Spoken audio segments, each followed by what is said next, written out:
Bienvenidos una semana más a su programa favorito, Los Amos del Multiverso. Y pues Ricky no pudo acompañarnos esta semana, sí quería, pero se le atravesó un problemilla por ahí. Y bueno, no nos va a acompañar, como pueden ver, está aquí en espíritu, pero no está físicamente.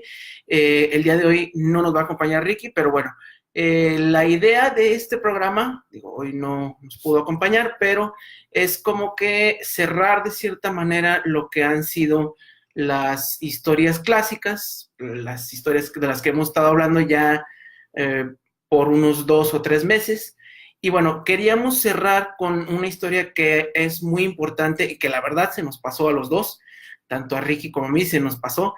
Y bueno, queremos hablar de ella porque es muy importante, se puede considerar uno de los primeros crossovers, aunque por lo tanto no es un crossover per se porque solo es un título, pero es una historia muy grande, es una historia muy larga y fue de las primeras en las que tuvieron como historias entrelazadas, no tanto entre otros personajes, sino ya en continuidad.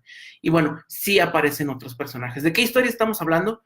Pues estamos hablando de la guerra Kree-Skrull, que bueno, sucedió ya a principios de los 70, pasó de junio de 1971 a marzo de 1972. Entonces, como pueden ver, fue casi el año, fueron 9 números y sucedió dentro de Avengers número 89, el primer volumen, Avengers número 89 al 97. Entonces, fue una historia muy, muy larga y bueno, estuvo escrita por Roy Thomas, principalmente, y estuvo dibujada por Sal Buscema, el menor de los Buscemas. Él dibujó del número 89 al 92. Luego estuvo Neil Adams, ni más ni menos que Neil Adams, uno de los dibujantes más icónicos de los finales de los 60, principios de los 70. Primero estuvo un ratito en X-Men, luego se fue a, como todos ustedes saben, a DC, a donde hizo su carrera icónica en Batman, en Superman, en todo DC. Y bueno, regresó para estos números, específicamente para el número 94, el 97. Y como no pudo dibujar tan rápido, como no pudo llenar el deadline que tenía, el último número, que es precisamente el 90 y, ¿qué? 90 y... 97, ajá, el 97, en su totalidad ya lo dibuja John Buscema, que a él lo recordarán de un chorro de títulos también de Marvel y también lo recordarán de Conan el Bárbaro. Entonces, bueno, esta historia es una de las más importantes. ¿Por qué? Déjenme explicarla. Son muchas cosas que suceden. Es una historia muy larga y bueno, dentro de ella hay muchos personajes que tienen que ver con los Vengadores, pero también tienen que ver como con el universo compartido, que en aquel tiempo ya estaba la idea como que muy arraigada, pero con esto como que se termina de cerrar. ¿Por qué? Porque, bueno, precisamente hay referencias a los Cuatro Fantásticos, hay referencias a Marvel, al Capitán Marvel, no a la de la película, sino al Capitán Marvel de Marvel original, Marvel. Y bueno, hay también personajes de los Cuatro Fantásticos que aparecen, como lo es Ronan, que es el acusador, que es de la raza Kree precisamente. Y bueno, también Rick Jones, que es de Hulk, que fue del Capitán América. Los Kree, que es otra raza, que ya mencioné ahorita, en la que aparece Ronan, y obviamente, pues los Skrulls también. La guerra Kree-Skrull hay mucha continuidad de otros personajes, y bueno, a mí me llamó mucho la atención porque, bueno, mea culpa, yo no me había puesto a leerlo, ya lo hice, ya lo leí, me gustó mucho, y la referencia, una de las referencias más viejas que hay es precisamente al número 2 de los Cuatro Fantásticos, estos Skrulls que ven aquí, como si pueden recordar, si no saben, ahí va un spoiler que tiene más de 50 años, estos Skrulls terminan siendo transformados en vacas los hipnotizan y terminan siendo terminados en vacas. Pues esas 4 vaquitas vuelven a aparecer. Entonces es como darle su correcta dimensión al universo Marvel. Ya se tenía la idea de que todo el universo Marvel estaba conectado de cierta manera, pero aquí le da una continuidad muy importante, le da una continuidad de más de 30 años, porque incluso meten héroes de la Edad Dorada. Lo que fue la Visión original, lo que fue Finn, lo que fue la Antorcha Humana original, lo que fue Namor y el Capitán América. ¿De qué va la historia? Pues muy bien. Suceden muchas cosas. La verdad no creo que sea como muy conveniente darles como que muy detallado, porque bueno, aparte de que les quitaría la sorpresa, suceden un montonal de cosas que la verdad me tardaría muchísimo en darlas, ¿no? Entonces, bueno, vamos a hablar un poquito de este libro. Rick iba a traer el libro de los Vengadores de esta historia, pero pues no vino, entonces tengo que ayudarme un poquito con los libros que tengo a la mano. Miren, aquí está. El número que tienen aquí ustedes, de este lado, es el primer número. Este está dibujado por Sal Buscema. Muchos de ustedes lo recordarán porque cuando Televisa, en Marvel, empezó a publicar su línea clásica, precisamente publicaron esta historia. Publicaron los 9 números. Este es el primer número y empieza precisamente con el Capitán Marvel, que es Marvel, no confundir con la de la película nueva, es este Capitán Marvel. Y bueno, empieza con él que en aquellos entonces él era como un héroe que compartía su existencia con Rick Jones. Rick Jones, como ustedes bien saben, era el amigo de Hulk, el que hizo que le tronara la bomba.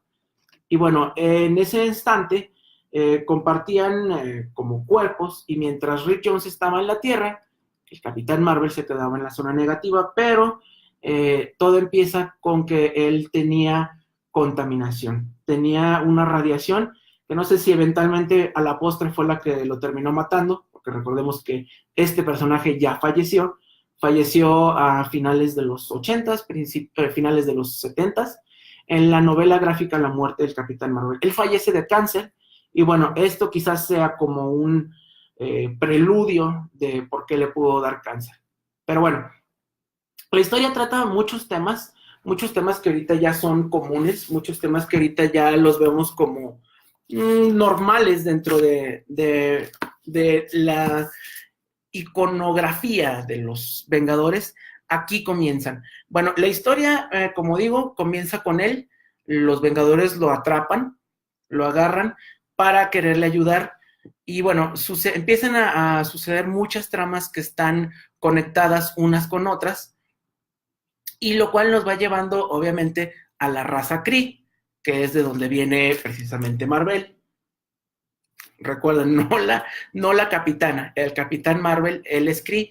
Y bueno, tienen primero un enfrentamiento con Ronan el acusador, que ustedes muchos lo recordarán de Los Cuatro Fantásticos o de su aparición que hizo en la película de los Guardianes de la Galaxia. Y bueno, se dan cuenta, están a punto de destruir la Tierra con una bomba que hace a la gente, pues, cavernícola. Las hacen, quita lo evolutivo, es un rayo de evolutivo.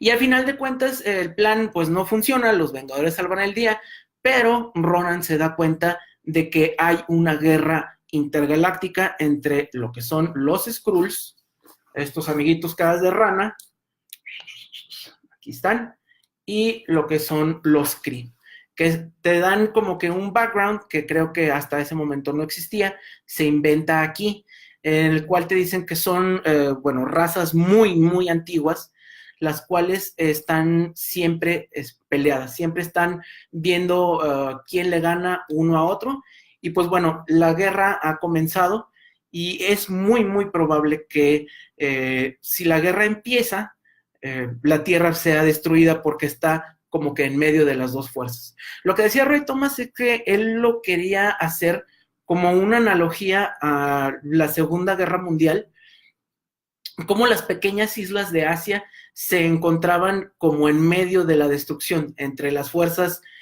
aliadas de Estados Unidos y las japonesas de las del eje. Entonces, la tierra para él era como esa isla que se encontraba en medio de un conflicto de dos fuerzas muy, muy grandes. Y bueno, esa es su idea. Obviamente, pasan muchos cambios. El roster o los miembros del equipo que estaban en ese tiempo los Vengadores eran los que les llaman el Cookie Quartet, que no son así como que los Vengadores de segunda generación, que incluía obviamente a Wanda, la Bruja Escarlata, a Pietro o Quicksilver. Estaba también ya la Visión, estaba dentro del equipo, y estaba Clint Barton, pero que en ese momento Clint Barton no era Hawkeye, era Goliath. Había tomado la poción para hacerse grande de Hank Pym, entonces en ese momento él no era arquero, era simplemente Goliath. Eran esos cuatro. Y bueno, obviamente se supone que todo esto de los Kree lo iban a manejar como que de una manera secreta, pero de una forma u otra se dan cuenta el público en general y empieza una persecución. Aquí lo que hace Roy Thomas hace otra vez una analogía a todo lo que pasó en los 50 de la época del macartismo, porque este hombre, que se apellida Braddock, empieza una campaña de odio contra los alienígenas. Entonces, se hace como una comisión del gobierno. Lo que ya está sucediendo en los 50, lo que está sucediendo ahorita, empiezan a perseguir a la gente que es diferente. Un saludo a todos los que nos están viendo en este momento. Dejen sus comentarios, por favor. Y bueno, empieza la persecución. Obviamente, pues los Vengadores deciden dejar escapar al Capitán Marvel, y ellos se van, él se esconde en otro lugar, pero en ese momento es cuando entran los Vengadores, los originales, donde entra otra vez el Cap, donde entra otra vez Iron Man y donde entra otra vez Thor. Entonces el equipo se vuelve como a desbandar, pero luego otra vez se vuelven a formar. Y bueno, para no hacerles el cuento largo, porque sí pasan muchos detalles que ahorita en mi mente se me van, se vuelven a juntar, rescatan al Capitán Marvel por un momento, y bueno, los que los tenían captivos, pues eran los Skrulls, eran los que terminan siendo las vacas. Recuerdan, alguien los despierta, y pues obviamente quien los despierta, pues son los Super Skrulls. Esas vaquitas regresan a molestar casi 10 años después, porque recordemos que esto es en el 71. Y bueno, eventualmente se van al espacio, perseguidos, porque recuerden que el gobierno los estaba persiguiendo, porque estaban protegiendo a seres del espacio. Y bueno, ahí es donde comienza la guerra, ¿no? Suceden varias cosas en ambos bandos. Por un lado, la inteligencia suprema, que es ese cerebro grandísimo verde, no sé si lo recuerden, que es la suma de todas las inteligencias Kree que han sido grandes a la época, en la historia de los Kree, están juntas en una sola mente. Y bueno, en ese momento, Ronan da un golpe de estado y se queda con el liderato. Por el otro lado, también sucede lo mismo con el Super Skrull, que regresa al mundo de los Skrulls. Pero bueno, él también quiere dar un golpe de estado, pero bueno, el emperador Skrull no se lo permite. Entonces, después nos damos cuenta de que el cerebro, la inteligencia suprema, es el que ha estado manipulando todo desde el inicio. La campaña de odio, que despertaran ciertos personajes, que regresaran los Skrulls que eran vacas, o los Skrull vaca, que regresara el Super Skrull. Y bueno, lo que querían básicamente los Skrulls era el Omnirayo, que de lo que se trata es, el Omnirayo puede mandar una señal a cualquier lado del universo de manera instantánea. Entonces ellos lo quieren transformar en un arma, los Skrulls, y bueno, sucede que para eso necesitaban al Capitán Marvel. empieza a avanzar más la historia y bueno, nos damos cuenta que Rick Jones es muy importante para la historia porque bueno, él también ha sido manipulado por la inteligencia suprema.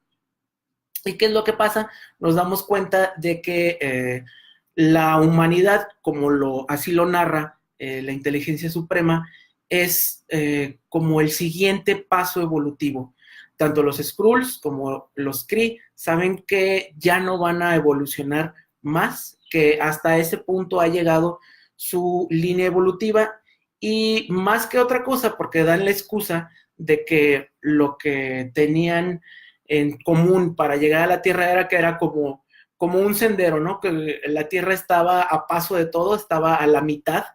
Entonces era como que un post que podía ser de importancia, pero en realidad la inteligencia suprema dice que más que otra cosa, tanto los Kree como los Skrull tienen miedo de que la humanidad llegue a su potencial completo. ¿Y qué es? Es el poder de la mente. Entonces, la historia sucede así, y bueno, ya no les voy a contar el final, porque la verdad sí está muy, muy interesante. A mí me gustó mucho, tengo que aceptar que no lo había leído, pero ya me lo eché. Está muy, muy bueno. Y bueno, es algo muy importante, ¿por qué? Porque de cierta manera cierra la era Marvel original, la que fue los primeros 10 años de 1961 como al 71. Esta historia la cierra con broche de oro, le da esa dimensión de universo compartido. Y bueno, Roy Thomas se puede decir, precisamente ayer platicaba con Mauricio, ustedes lo recordarán, parte también de Los Amos del Multiverso, de esta historia, y decía que precisamente Grant Morrison menciona en su libro Super Gods que esta es una de las historias más importantes de los 70s. ¿Por qué? Porque si bien Jack Kirby y Stan Lee pusieron las bases, Roy Thomas le da forma, le da de cierta manera la ingeniería de lo que es, lo entrelaza de una manera muy buena y bueno, crea una historia muy, muy importante, una historia muy grande que entrelaza y que cambia el status quo de los personajes. Sí la menciona Grant Morrison como eso, como el gran arquitecto de lo que es el Marvel moderno y le da como un cierre muy explosivo a la edad de plata original. Muchos dicen que es en sí la muerte de Gwen Stacy, pero bueno, en nivel cósmico sería como que un cierre, un nuevo inicio de finales de los 60 para los 70. Son 9 números. La verdad, el arte está increíble. Salvo se llama, bueno, no es así como que el favorito de muchos, yo acepto que no es mi favorito, pero estaba más jovencito aquí, es muy cumplidor, cumple muy bien. Y bueno, los siguientes números están hechos pues por Neil Adams. Entonces, déjenme mostrarle uno de los números que es como que el visualmente más atractivo, yo creo que es de los números más vistosos, porque aparte es un número doble. Es de Avengers número 93, de noviembre del 71. Y bueno, aquí están los lápices. Aquí tenemos los lápices de cómo está entrando el hombre hormiga, Hank Pym, dentro de la visión. Y vean, aquí ya está terminado el arte. Tom Palmer es el que hace las tintas. Entonces, es nada más una probadita, la verdad, es un número que está excelente. Aquí tenemos el arte muy, muy innovativo de lo que era el gran Neil Adams. Y bueno, aquí a diferencia de Batman está como un poco más, ¿cómo se puede decir? Conservador. Los paneles no están tan locos como en Batman. Entonces le ayuda mucho porque también la narrativa de Roy Thomas es más conservadora, es sumamente conservadora y muy bien narrada, es mucho texto, es muchísimo texto. No, olvídense de los cómics actuales que pasan muchas cosas en 6 números. Aquí en un solo número pasa lo que pasaría en un año de historias actuales. Entonces, nada de compresión, mucho texto, muy cargado. Y bueno, el arte es increíble, es la misma magia que tiene siempre Adams, pero de una manera un poquito más coherente, menos alocada. A mí me parece excelente los números. Y el último número, como ya no alcanzó con su deadline, se lo dan a el hermano de Sal, a John Buscema, que es también excelente. ¿Por qué es importante? Bueno, dentro de estas páginas sucede el romance entre la Bruja Escarlata y la Visión comienza aquí. No lo aceptan, pero ya nos podemos dar cuenta de que pues, se querían. Y precisamente es otra analogía pues se puede decir al amor interracial, porque bueno, ella es mutante y él pues es prácticamente un robot, una cafetera. Entonces, muy interesante cómo empieza eso. Hawkeye regresa ya para cuando termina la historia, porque era Goliath, regresan los Vengadores originales y hacen muchos cambios que darían para muchas, muchas, muchas historias más de los Vengadores. O sea, esto es en el 71 y pues creo que la boda de Visión y de Wanda fue muchos años después. Entonces nos dio para muchas cosas. La verdad, está excelente, llena de acción, las descripciones son fabulosas. Vemos, cada personaje tiene su propia personalidad. El Capitán es muy diferente por ejemplo, a Clint, es muy diferente a Thor, es muy diferente a Tony Stark. Entonces, la verdad, vale muchísimo la pena.